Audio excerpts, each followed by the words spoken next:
કેમ છો વિદ્યાર્થી મિત્રો? ધોરણ 3 વિષય ગણિત ગમતની અંદર પ્રકરણ 9 કેટલા વખત. આ પ્રકરણનો વિદ્યાર્થી મિત્રો આ છેલ્લો વિડીયો, બરાબર. આગળથી નવા વિડીયોની અંદર આપણે પ્રકરણ 10 નો અભ્યાસ શરૂ કરીશું.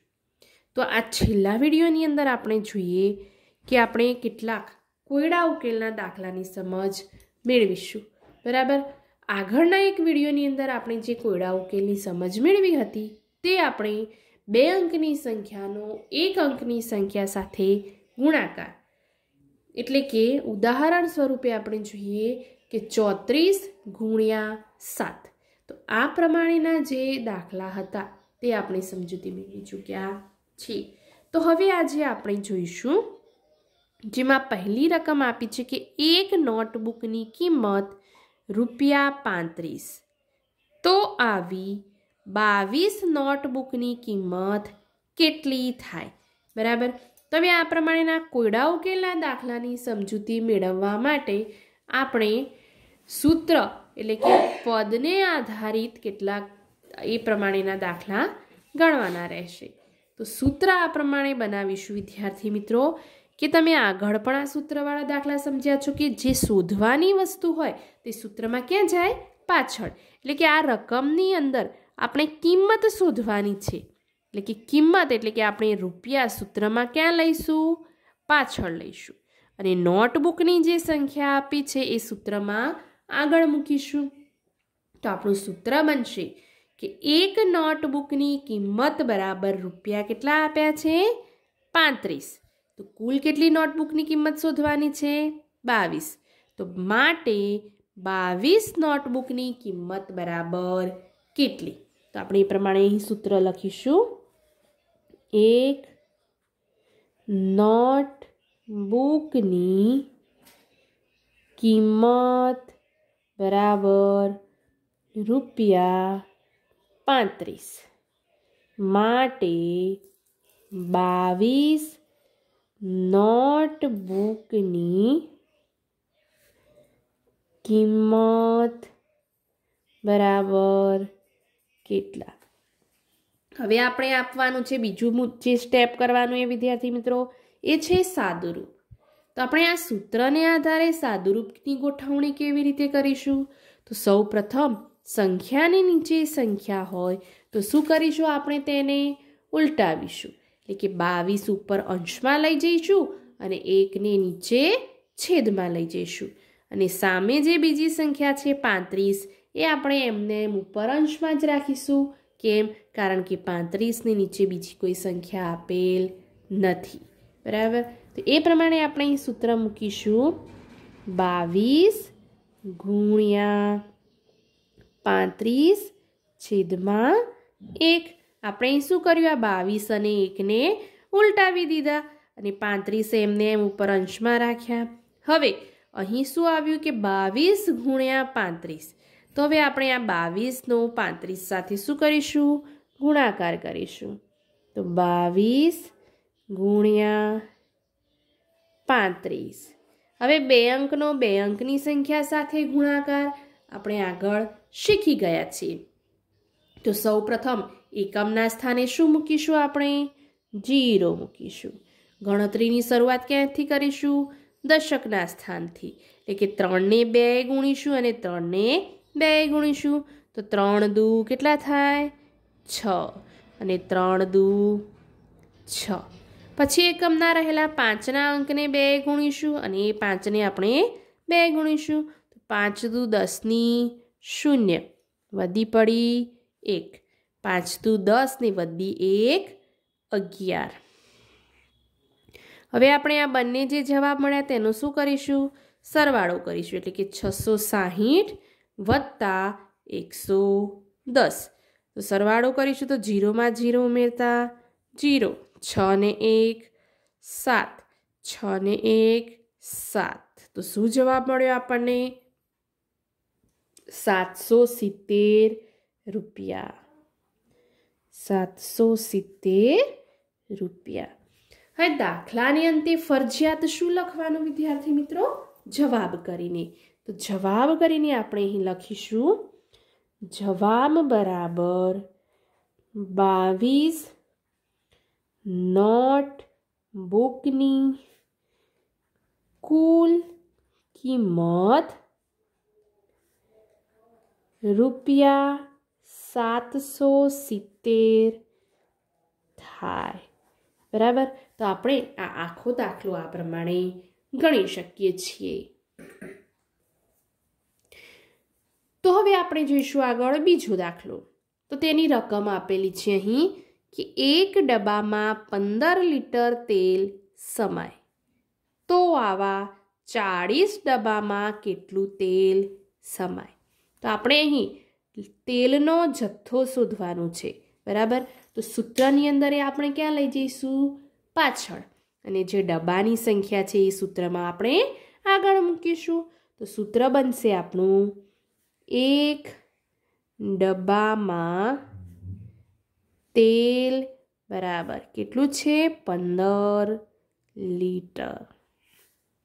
માટે કેટલા ડબ્બાનું શોધવાનું છે? 40 ડબ્બાનું. 40 ડબ્બામાં તેલ બરાબર કેટલું? હવે આપણે શું કરીશું? સાદુરૂપ આપીશું. તો સાદુરૂપનો નિયમ તમને ખ્યાલ આવી ગયો હશે કે સંખ્યાની નીચે સંખ્યા હોય તો તેને શું કરવી પડે? ઉલટાવવી પડે. અને જે સંખ્યાની નીચે સંખ્યા ન હોય તેને એમને આપણે અંશમાં જ રાખવી પડે. એટલે કે 40ને આપણે અંશમાં લીધા અને 1ને છેદમાં લીધા. અને 15ની નીચે કોઈ સંખ્યા નથી માટે 15 એમને એમ આપણે અંશમાં જ રાખ્યા. હવે શું કરીશું? આપણે 40 અને 15નો ગુણાકાર કરીશું. તો 15 ગુણ્યા 40. 2 અંક છે માટે એકમના સ્થાને 0. ગણતરીની શરૂઆત 4થી કરીશું વિદ્યાર્થી મિત્રો. તો 4 પંચા 20ની 0. વધી પડી 2. 4 એકા 4 અને વધી 2 6. બરાબર. હવે એકમના સ્થાનમાં શું આપેલું છે? 0 આપેલો છે. તો 0ને કોઈ પણ સંખ્યા સાથે ગુણતા જવાબ શું મળે? 0 મળે. તો આપણે આ 0ને 5એ ગુણીશું તો પણ જવાબ 0 મળે. 0ને 1એ ગુણીશું તો પણ જવાબ 0 મળે. હવે આ બંનેનો સરવાળો કરતાં આપણને જવાબમાં શું મળશે? એની એ જ સંખ્યા મળી. એટલે કે જે આપણને આગળ 600 જવાબ મળ્યો હતો એ જ આપણને અહીં ફરીથી મળ્યો. તો અહીં લખીશું આપણે 600. એકમ શું લખીશું? લીટર. જવાબ કરીને લખીશું જવાબ બરાબર 40 ડબ્બામાં કુલ 600 લીટર તેલ સમાય. બરાબર. તો આપણે આ પ્રમાણે આ બીજા દાખલાની પણ સમજૂતી મેળવી. હવે જોઈશું આપણે આગળ ત્રીજા નંબરનો દાખલો.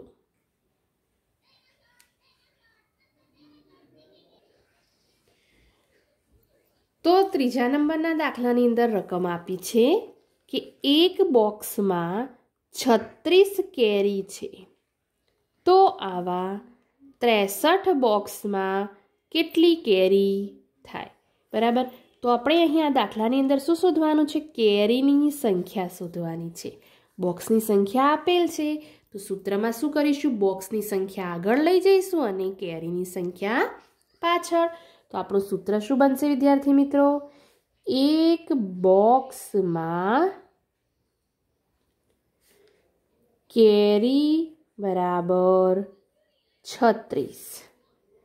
માટે કેટલા બોક્સમાં? 63 બોક્સમાં. 63 બોક્સમાં કેરી બરાબર કેટલી? હવે શું કરીશું? સાદુરૂપ આપીશું. સાદુરૂપમાં 63 અંશમાં લઈ જઈશું અને 1 છેદમાં લાવીશું.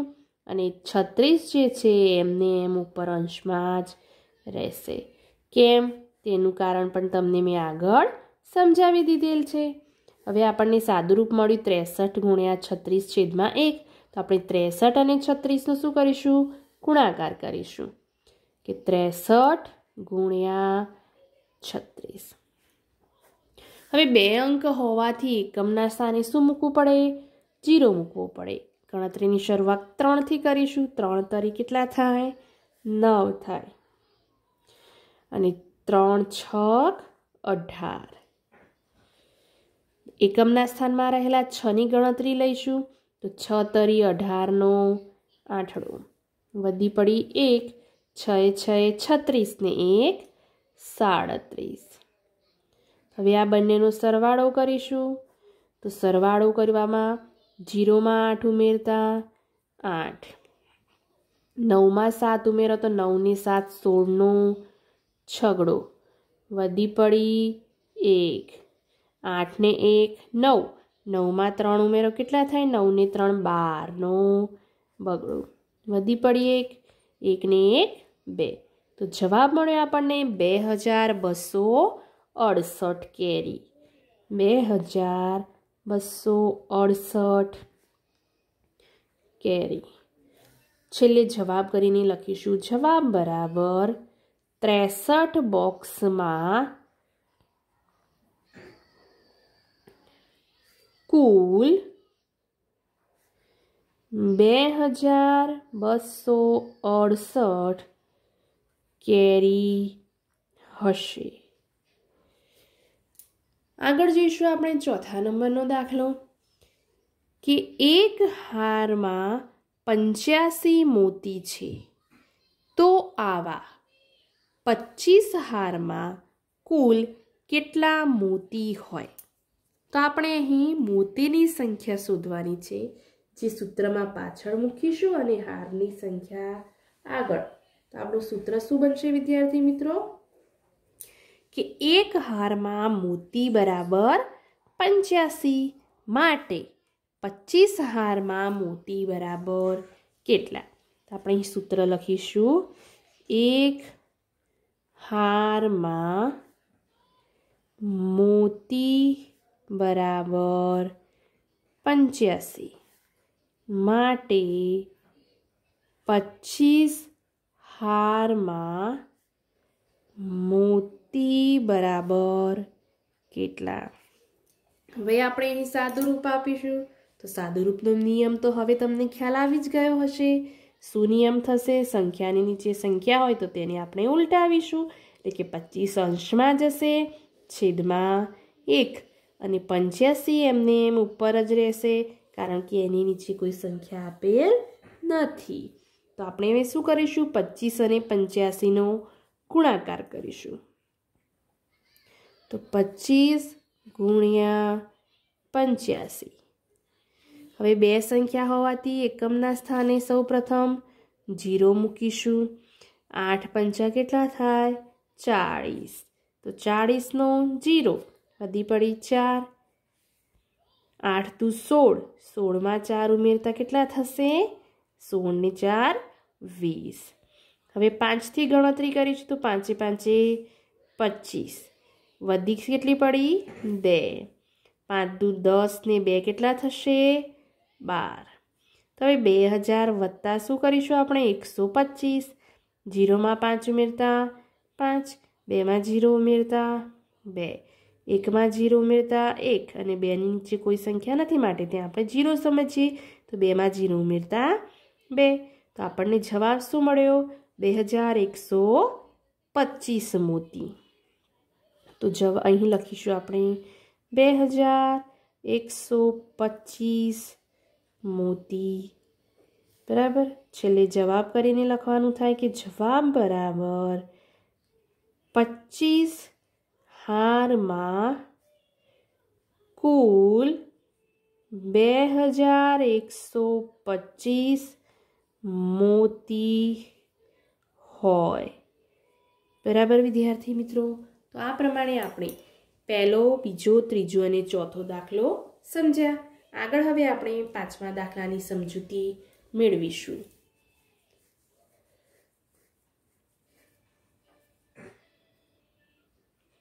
તો અહીં 5મા દાખલાની અંદર રકમ આપેલી છે વિદ્યાર્થી મિત્રો કે એક હાથ રૂમાલની કિંમત છે ₹70. તો આવા 45 હાથ રૂમાલની કિંમત કેટલી થાય? બરાબર. તો હવે આપણે રૂમાલની કિંમત શોધવાની છે, એટલે કે રૂપિયા જે આપેલા છે તે સૂત્રમાં પાછળ લઈ જઈશું અને રૂમાલની સંખ્યા આગળ. તો સૂત્ર બનાવીશું આપણે કે 1 હાથ રૂમાલની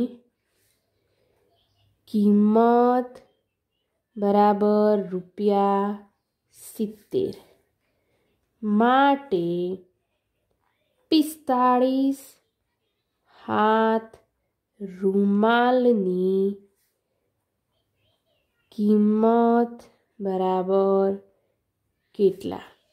સાદુરૂપ આપીશું. સાદુરૂપમાં 45 ઉપર લઈ જવાના, 70 એમને એમ અંશમાં જ રહેશે અને છેદમાં 1 મૂકીશું. સંખ્યાની નીચે સંખ્યા હોય તો આપણે ઉલટાવીશું, એટલે કે 45 ઉપર અને 1 છેદમાં, અને સામે જે 70 છે એ એમને એમ આપણે અંશમાં રાખીશું. કેમ? કારણ કે એની નીચે કોઈ સંખ્યા આપતી નથી. તો હવે આપણે શું કરીશું? 45 અને 70નો ગુણાકાર. તો અહીં લખીશું 45 ગુણ્યા 70. હવે નીચે બે સંખ્યા હોવાથી, 2 અંકની સંખ્યા હોવાથી એકમના સ્થાને 0 મૂકીશું. ગણતરીની શરૂઆત 7 થી કરીશું. તો 7 પંચા 35નો પાંચડો વધી પડી 3. 7 4 28. 28 ને 3 કેટલા થાય? 31. હવે એકમના સ્થાનમાં 0 છે, તો 0 ને કોઈ પણ સંખ્યા સાથે ગુણતા જવાબ 0 જ મળવાનો છે. માટે આપણે આગળ ગુણાકાર ન કરીએ તો પણ ચાલે, અને કરવું હોય તો પણ આ પ્રમાણે કરી શકાય કે 0 ને 5 ગુણતા 0, 0 ને 4 ગુણતા 0. તો હવે આ બંને સંખ્યાનો સરવાળો કરીશું. 0 માં 0 ઉમેરતા 0, 5 માં 0 ઉમેરતા 5. 1 અને 3ના સ્થાનની નીચે કોઈ સંખ્યા નથી, માટે એ સંખ્યા આપણે એમને એમ ઉતારીશું.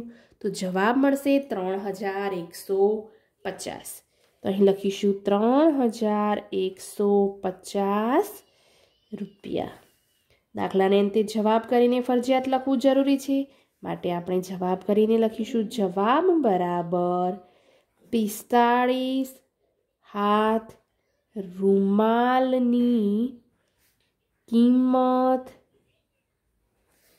₹3150 થાય. બરાબર. હવે આપણે જોઈએ આગળ 6થા નંબરનો દાખલો, છેલ્લો દાખલો. તો એ દાખલાની અંદર રકમ આપી છે કે એક પિઝાની દુકાનમાં રોજના 92 પિઝા વેચાય છે. તો 31 દિવસમાં કેટલા પિઝા વેચાય? તો અહીં આ 31 દિવસ એટલે કે 1 મહિનાને અંતે તે કેટલા પિઝા વેચે છે તે આપણે શોધવાનું છે. માટે આપણે આ રકમની અંદર પિઝાની સંખ્યા શોધવાની છે. તો પિઝાની સંખ્યા આપણે સૂત્રમાં પાછળ લઈશું અને દિવસની જે સંખ્યા છે એ આગળ લઈશું. હવે અહીં દિવસની સંખ્યા આપી નથી, તો શું કરીશું? તો અહીં જે આપી છે કે રોજના, રોજના એટલે કે 1 દિવસના, એ અર્થમાં આપણને અહીં સમજવાનું છે. તો સૂત્રમાં લઈશું કે 1 દિવસમાં વેચાતા પિઝા બરાબર કેટલા છે? 92. રોજના એટલે કે આપણે 1 દિવસના, એ અર્થમાં લેવાનું છે. આગળ છે 31 દિવસમાં, માટે 31 દિવસમાં વેચાતા પિઝા બરાબર કેટલા? તો હવે સાદુરૂપ આપીશું. 31 ઉપર અંશમાં લઈ જઈશું, 92 પણ એમને એમ અંશમાં જ રહેશે અને છેદમાં 1. હવે આપણે શું કરીશું? 31 અને 92નો ગુણાકાર કરીશું. તો 31 ગુણ્યા 92. 2 સંખ્યા હોવાથી શું કરીશું? એકમના સ્થાને 0 મૂકીશું. ગણતરીની શરૂઆત 9 થી કરીશું. 9 એકા 9 અને 9 તરી 27. એકમના સ્થાનમાં રહેલ 2 થી ગણતરી કરીશું. તો 2 એકા 2 અને 2 તરી 6। તો હવે આ બંને સંખ્યાનો આપણે શું કરીશું? સરવાળો કરીશું. તો 0માં 2 ઉમેરતા 2, 9માં 6 ઉમેરતા કેટલા થાય? 9 ને 6 15નો 5, વધી 1, 7 ને વધી 1 8, અને 2ના નીચે કોઈ સંખ્યા નથી માટે 2 એમને એમ લખીશું. તો જવાબ મળ્યો 2852. 2852 પિઝા. હવે દાખલાની અંતે જવાબ કરીને લખીશું. જવાબ બરાબર 31 દિવસમાં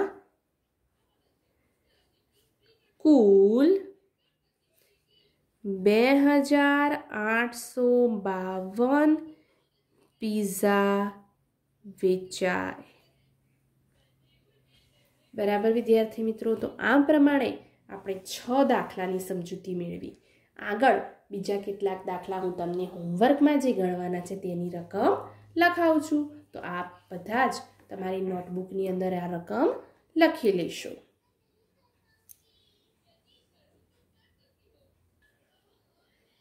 તો અહીં હોમવર્કની અંદર તમારે જે દાખલા ગણવાના છે તેની રકમ છે વિદ્યાર્થી મિત્રો કે 7મા નંબરમાં રકમ આપી છે કે એક પેકેટમાં 26 બિસ્કિટ છે.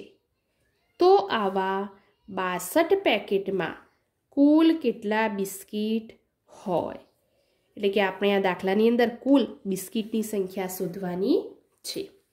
8મા નંબરમાં રકમ આપી છે કે એક કાગળની શીટમાં 50 ટિકિટ આવે. તો આવી 30 કાગળની શીટમાં કેટલી ટિકિટ આવે?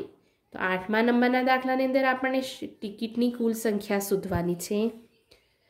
9મા નંબરમાં છે એક પુસ્તકમાં 87 પાના છે.